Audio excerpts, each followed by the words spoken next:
Ne craignez pas. Oui, mais c'est facile à dire, ça.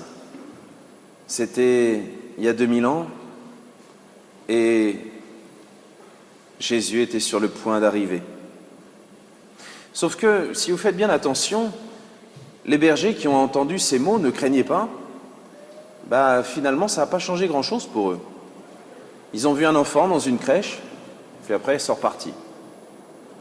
Et éventuellement, ils ont peut-être recroisé Jésus 30 ans plus tard, lorsqu'il a commencé à enseigner publiquement. Peut-être qu'ils ont été témoins de sa mort et de sa résurrection 33 ans après. Mais vu l'espérance de vie à l'époque, à mon avis, ils ne devaient pas être très nombreux. Et puis, les bergers, vous savez, c'est des gens pas fréquentables, qui restent avec leurs moutons. Ça doit sentir mauvais, un berger. Et puis, un berger, ça vient pas se mélanger avec les gens de la ville. Et pourtant, Dieu commence par se révéler à des bergers. Et même plus que ça, il leur demande à eux de ne pas avoir peur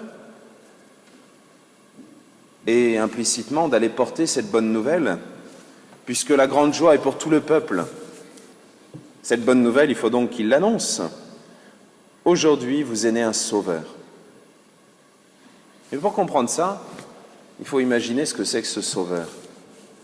Je ne pense pas qu'il les a sauvés du froid de la nuit, et je pense d'ailleurs que ce petit enfant a dû souffrir comme les bergers de ce froid, même si Marie et Joseph ont sûrement fait tout ce qu'ils pouvaient, et comme traditionnellement on dit qu'il y a un âne et un bœuf à côté, ça doit tenir chaud, c'est bien. Mais ne craignez pas, ça vient d'autre chose. Ça vient d'un peu plus que ça.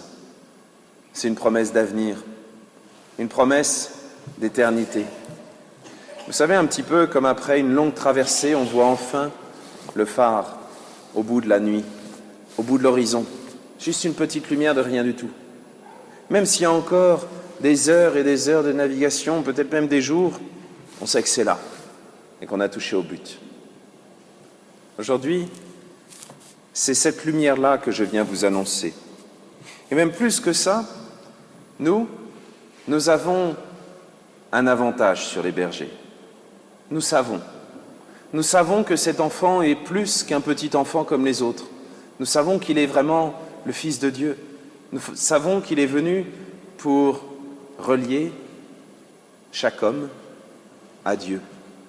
Et ce grand mystère-là, nous avons déjà commencé à le toucher du doigt. Et ce mystère, il n'est pas pour il y a 2000 ans, il est pour aujourd'hui, il est pour maintenant. Et puis il y a une autre raison de se réjouir, c'est que, effectivement, les bergers ont entendu une nouvelle qui s'est réalisée seulement 30 ans après. Nous, je ne pense pas qu'il faudra attendre 2045 pour voir des fruits se révéler. Nous avons commencé une nouvelle époque dans l'histoire de l'Église en France.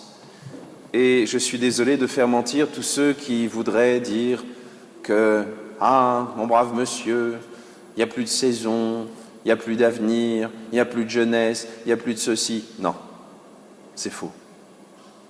Il y a des signes aujourd'hui qui sont fantastiques. Il y a, par exemple, aujourd'hui, j'ai passé la journée à confesser et j'ai dû rallonger les horaires de confession parce qu'il n'y avait pas assez de place.